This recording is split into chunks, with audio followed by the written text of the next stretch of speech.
February 3rd, 1987, a bright Tuesday afternoon in North Miami Beach. A 59-year-old man pulls out of a boat shop on a dead-end street called Northeast 188th, driving a white Mercedes convertible. He is the most famous boat builder in the world.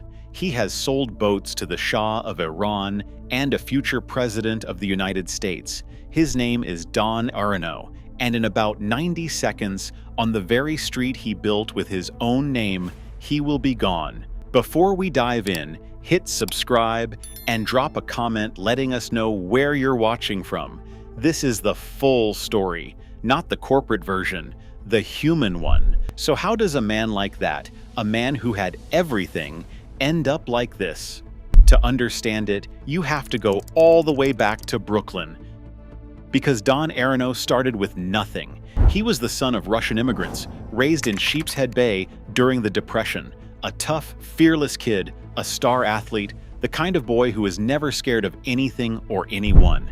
He served in the Merchant Marine during the war, and when he came home, he went into the construction business in New Jersey, built houses and shopping centers, and worked so hard and so smart that by the age of 28, he was a millionaire, self-made, from nothing. Before most men have figured out what they want from life, Don Aronow had already won. And here's the thing that tells you everything about him. He retired. At 34 years old, rich beyond his dreams, he moved his family down to Miami to relax, to fish, to lie in the sun. And he lasted about a year before it nearly drove him out of his mind. Because Don Aronow was not built for peace. He needed speed. He needed a fight. And in 1962, he found one. And maybe you understand him, even a little. Maybe you know what it is to have done everything right, to have gotten everything you were supposed to want, and to still feel something gnawing at you. A restlessness, a sense that the safe, comfortable life everyone told you to chase is somehow slowly killing you. Most men make their peace with that feeling. They bury it. Aronow couldn't. He looked at a quiet, easy, wealthy retirement, the dream every man is supposed to want, and something in him refused to die that way. He needed to feel his own heart pounding. He needed to risk everything, and that hunger, that beautiful, dangerous hunger that most of us only ever feel and never act on, he followed it all the way to the edge of the world. He entered an offshore powerboat race, Miami to Nassau, open ocean, the most brutal kind of racing there is. And he led it. This man, who had never raced a boat in his life, led most of the way, until a part broke and his engine died, and he limped home in fourth place. Most men would have walked away. Aronow caught fire. He decided then and there that he would build boats that didn't break, boats that won, and not just enter the sport, own it. What he did over the next 8 years has never been matched by anyone, before or since. He started a boat company called Formula, built it, raced it, made it famous, and sold it inside of a year for a fortune. Then he started another one, right next door, called Donzi, did the same thing, built it, won with it, sold it. Then another called Magnum, then another. 5 legendary boat companies, one after another, each one faster and more beautiful than the last. He had a saying, "You don't get rich building boats, you get rich selling the company." And nobody on earth was better at it than him. And he didn't just sell boats, he won in them. Picture what that racing actually was. The open ocean, not a calm lake. Waves like moving walls. Boats slamming down so hard the impact could crack a man's spine. Engines screaming. Salt spray coming over the bow like buckshot. Men were thrown out. Men were knocked cold. Some ended up bleeding in the water, waiting to be pulled out. And into that, again and again, climbed Don Aronow. No helmet, no life jacket, a grin on his face. He won 2 world championships, 3 United States championships. His boats crossed the finish line first more than 350 times. He was, very simply, the greatest there had ever been, and he knew it. He took a dusty, forgotten dead-end street in North Miami, Northeast 188th, and he turned it into the center of the entire boating universe. They called it Thunderboat Row.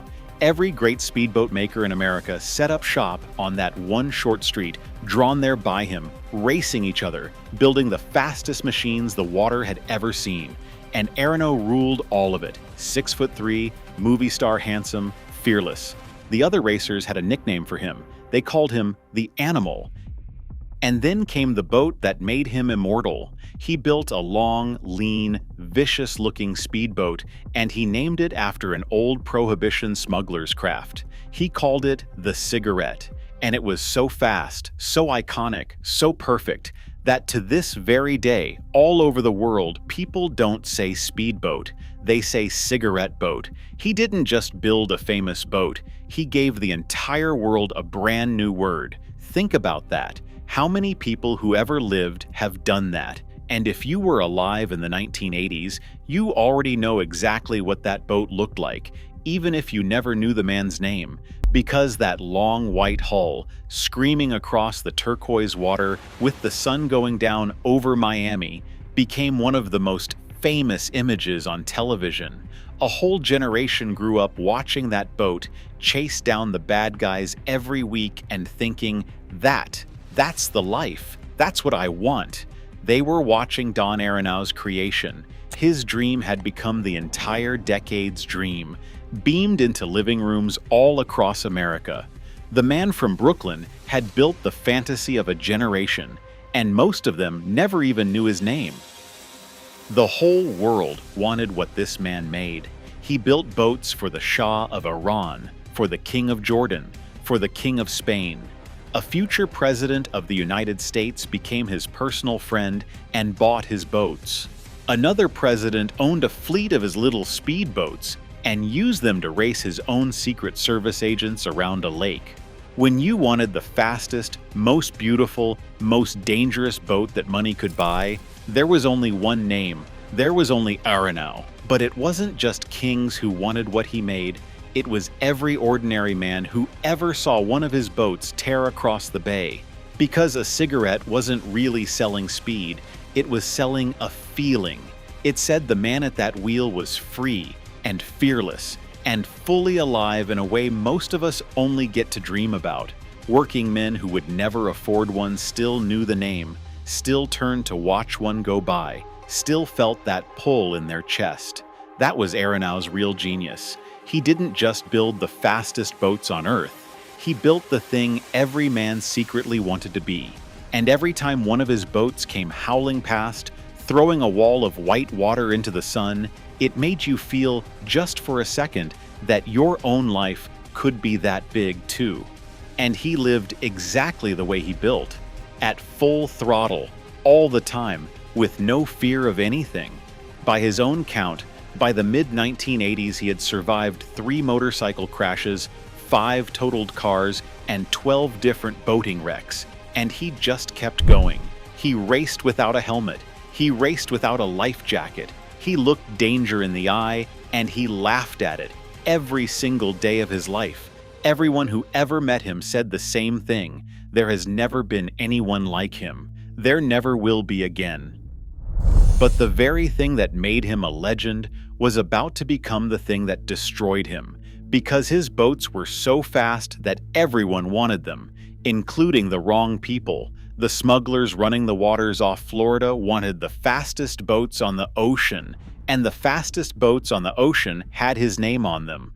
And then, in a twist only Aronow could have lived, the government came to him too, and asked him to build them an even faster boat to catch the smugglers. So there he was, the man building the boats for the chase and the boats for the getaway, the cop and the robber, both coming out of the same shop. He was playing both sides of the most dangerous game in America, and a man like Aronow, a man who feared nothing, must have thought he could control it forever. He couldn't. There was a deal, late in his life, that went wrong.